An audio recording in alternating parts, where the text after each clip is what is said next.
Blog Talk Radio. Welcome to Institute for Personal Development, where total consciousness is the new frontier. Kriya Yoga is the union of the individual with the divine.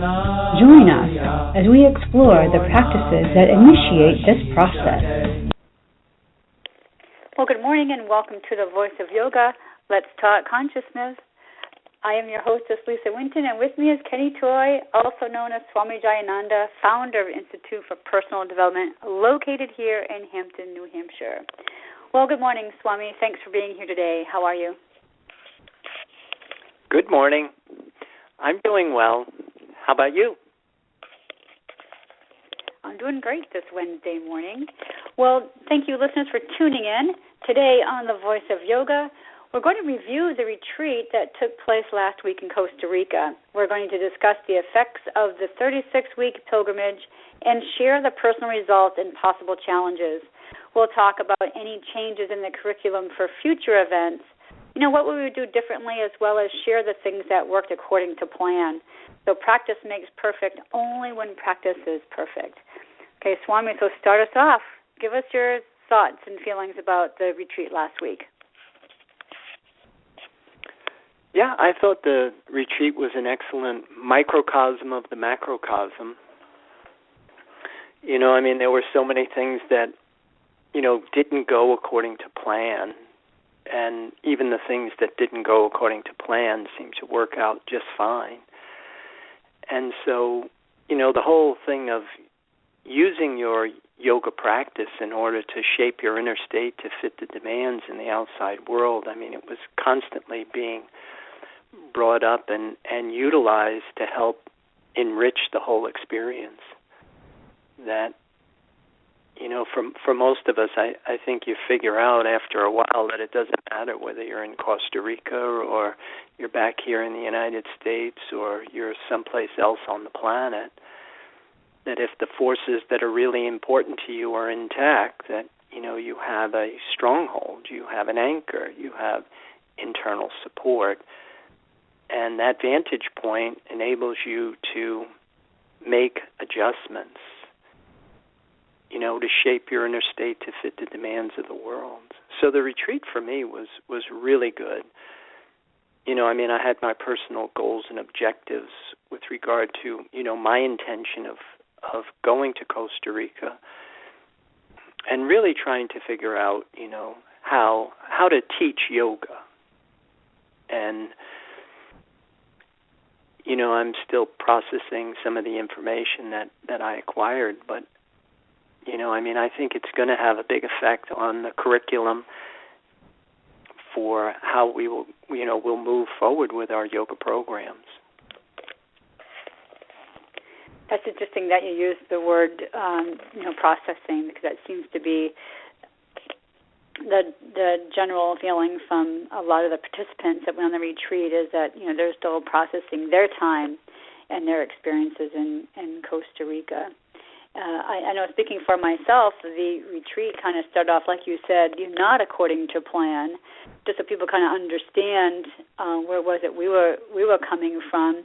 The day before we left, the night before we left, not even knowing really what airline that we're going to be on, because we got booted off of one airline and on to another one. And so it kind of separated us from the rest of the group. And then landing in San Jose Airport and waiting for the rest of that group, I think it was about 5 hours that we waited for them at the airport. And like you said, relying on your yoga practice, to assist in those times that could have maybe other people, would have really driven them crazy, not having control over their situation. And, it rained the first 2 days we were there. And, so I think sometimes the weather might have also been a factor in some people's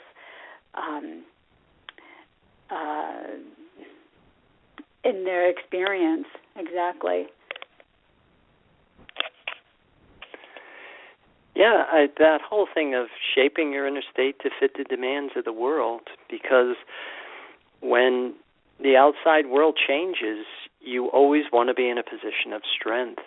And like you said, when we got there, and all of a sudden it's like you don't have all of the amenities. Like your cell phone was useless, so now all of a sudden something that you would typically have used, to help make any kind of connections right away, and we weren't able to really find any kind of Wi-Fi connection, so we didn't have contact with Sean at Cashew Hill Jungle Lodge, and we didn't make the connection with our ride right away, and so, but we didn't panic, we weren't emotionally reacting to the situation. And then of course with the rest of the group being on a different plane and waiting and not really knowing, like did they land and did they take a different, because the minute you get out of the airport, you're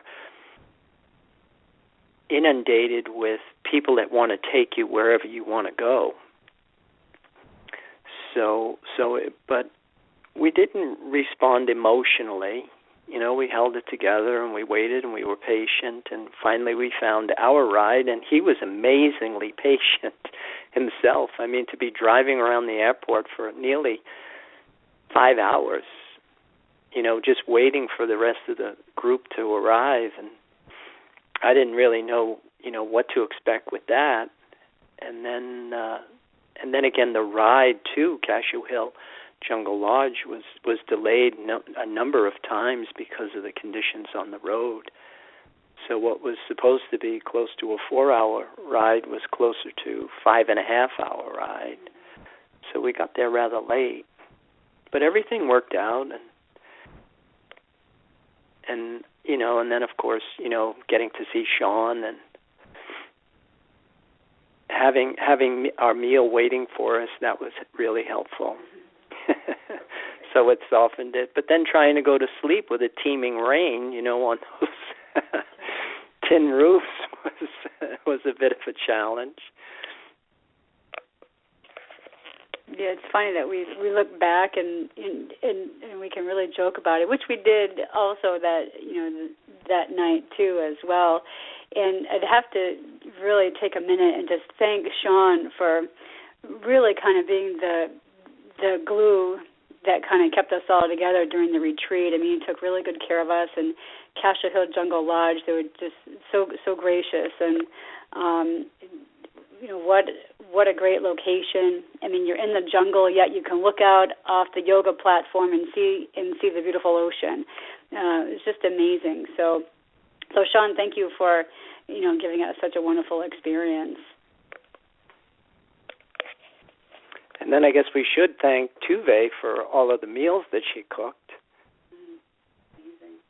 And all the time that she took and all the creativity that she employed, and and also trying to deal with all of our dietary recommendations, and our food combinations, and but it was the actual time, and also the practice, to immerse yourself in that practice for, those 7 days, and being able to, like we were saying, process, like, what is it that I'm trying to do, and what is this going to look like when I'm doing it, and how to actually be able to teach somebody something that they really don't have any idea as to what this is going to be. And it really requires this leap of faith, that, what it is that we're telling you to do is going to do this, and it's so hard to let go of our attachment to the things that are tangible and visible, or tangible and invisible, to actually attach to something that's invisible and intangible.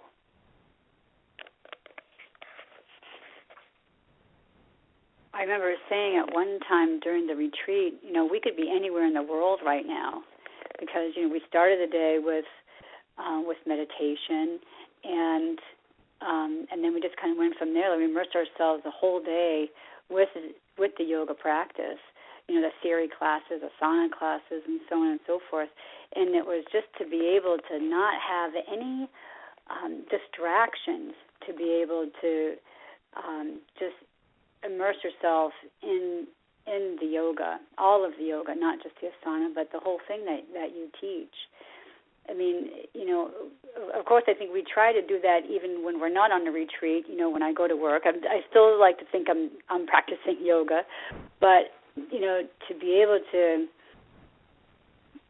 really elevate yourself with like-minded people, and then of course, spending the whole week with you, having a Swami, a resident Swami right there, to guide us along the way was really special, and that's not something that we get, every day. But some of the comments that some of the people had made about the retreat actually was, the fact that they were able to hone in on the importance of that connection to spirit. And then what Tony had said, what is necessary to lock in this connection, how to tell if one is actually locked in, and again, what symbolism should be and should not be used. So, I think that was the general consensus from a lot of people, that they were really able to concentrate on their practice. Yeah, that concept of what symbolism we should be using and what shouldn't be using, I always go back to what von Goethe said, none are more hopelessly enslaved than those who falsely believe they are free. That if you don't have the right symbol producing the right feeling, then nothing is really happening. And the unfortunate thing is that we don't know what to expect. We don't understand what this union of the individual with the divine is going to be like and how it's going to change us. Because all we understand is what union of the individual with, the tangible and visible is going to bring us. So we're using the word happy or content, but we don't understand that it's the symbol that we use. We don't understand that it is the resource that we're drawing from that determines our outcome. And the more that we really start to understand that, that's one of the things that I've really started to think about a lot, is how to teach yoga. That I really think that yoga must really be more of a task-oriented learning experience. That, just like in the hero's journey, that the participant has to be totally engaged in what they're doing. They have to know what it is that they are trying to do, and then they have to have this willingness to make that happen for themselves. And there's just so much out there that makes us think that we don't have to do that. That all you have to do is, look into the eyes of the enlightened, and, this transference will magically happen. And, a lot of that stuff is just so poisonous. And people are, and of course people will do this and they will have some sort of vision. And of course the realms of vision, the realms of thought, the realms of mind are equally as problematic as the material world. So trying to create a system that will help people make this transition so that they understand that there's a big difference between change and transformation. That these aren't different words for the same thing. That anything can change your life, but only one thing can transform it.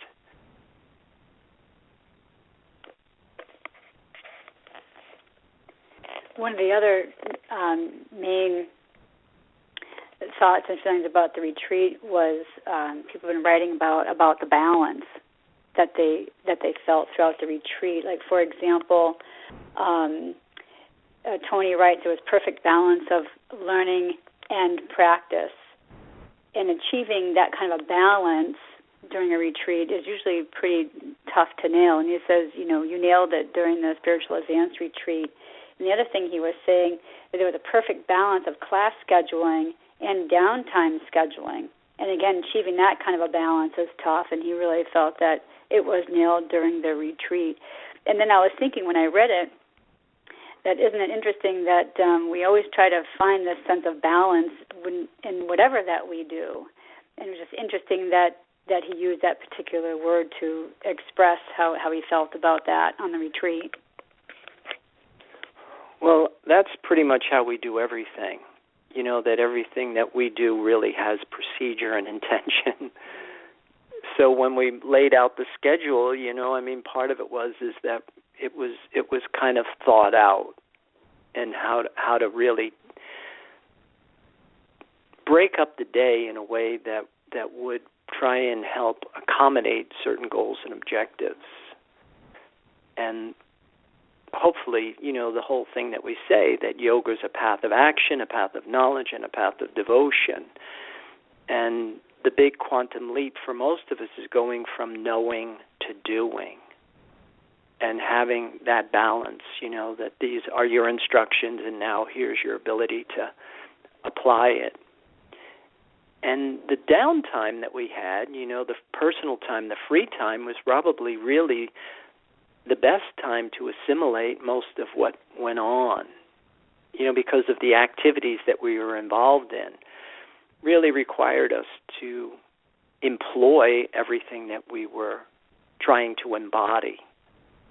And the thing that I thought was consistent throughout the entire event was a pretty optimistic and cheerful attitude of everybody, independent of what our situations were. And some of the days where we really kind of stuffed a lot into it, where you'd probably be borderline fatigued or exhausted, and still, to be resilient and enduring. I thought was a really positive effect of the retreat. I think that's probably a good place maybe to pause for a moment to hear a word from our sponsors. So listeners, we'll be back with you shortly to hear more comments from some of the other retreat participants. We'll be back shortly.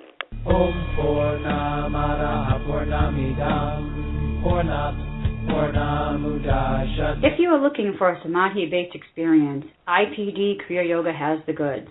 A complete yoga program that includes the practices and the process. Kriya Yoga Series 1 live classes and videos. Get your arms around the spiritual science of Kriya Yoga.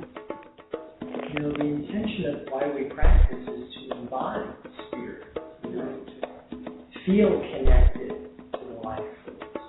Kriya Yoga Asana live classes and videos. A cosmically engineered system of exercises to initiate apotheosis. A system of exercises engineered for dining and dancing at the Cosmic Ballroom. Kriya Yoga Series 2 live classes and videos. A practice in open form designed to facilitate positive growth of consciousness. Get your Labyrinth video. I find the positive side of this is it pulls a lot of things together. Kriya Yoga Mantra and Meditation. With repetition comes absorption. Pray on prana and become divine. At the same time, we all have a unique talent and gift to give back to the universe. Private session. The mysteries of the universe have always been handed down verbally from teacher to student. Call or click now and get started. 603-929-0303 or www.ipdtransform.com. Namaste.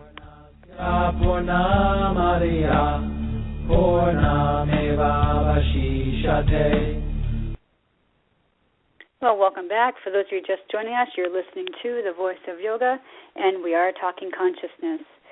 So, Swami, I want to share with you one of the comments that some of the participants had written to us, and this is from Megan, and she writes, I found the retreat to be an excellent way to immerse yourself into the Kriya Yoga process. It is meant for someone who really wants to take their practice up a notch or two. I love the structure of the 6 a.m. start and a very specific schedule for the day. And then she writes that she thought you did an excellent job preparing students for the advance through this radio show. There weren't any surprises as to the message when we got to Costa Rica. It was experiential. But she does have a question for you. She says, what would you do differently next time based on your experience in Costa Rica? Well, one thing I'd do is I don't think I would put my sunglasses on a log that was on the beach. Because when the water comes up, it might actually come up and take your sunglasses right with it. But,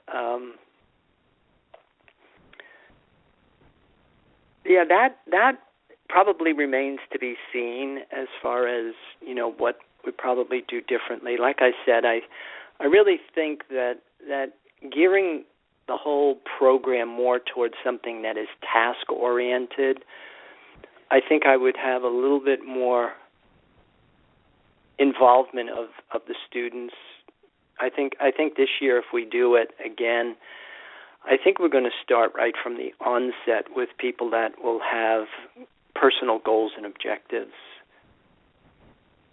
As far as, and not just, in one department of your life, but I really think going through the labyrinth, using the labyrinth a little bit more extensively, how to create a balanced life, how to create imagery for all of the departments in your life, so that we're not just left to our own devices, which seems to be, the consensus, that we practice what it is that we already seem to know, and the parts that are awkward or underdeveloped are the parts that we stay away from. So to really kind of focus on, the areas that we really need improvement. And then, of course, how to create that template. Because everybody's different. Just like when you're doing an asana class, everybody's body is different. It's you don't try and model the person next to you. That a comfortable, stable position for you may be very different than the person next to you. So a big part of, perfect practice. And so this whole thing of know thyself, nothing in excess, probably, like I was saying, a little bit more attention to the labyrinth, the chakra system, how our minds work, might be a good place to start. I'll make sure to make those notes for the retreat for next time around. I personally really enjoyed the fact that every day we concentrated on specific houses, for each day, and maybe doing more work, with those, like actually goal setting on some of those houses. Next time around might be something that we can explore. Yeah, that's what I was talking about. But not just the day of the retreat. You have to really start that. As that starts to unfold, the 36 weeks out from it can really be helpful.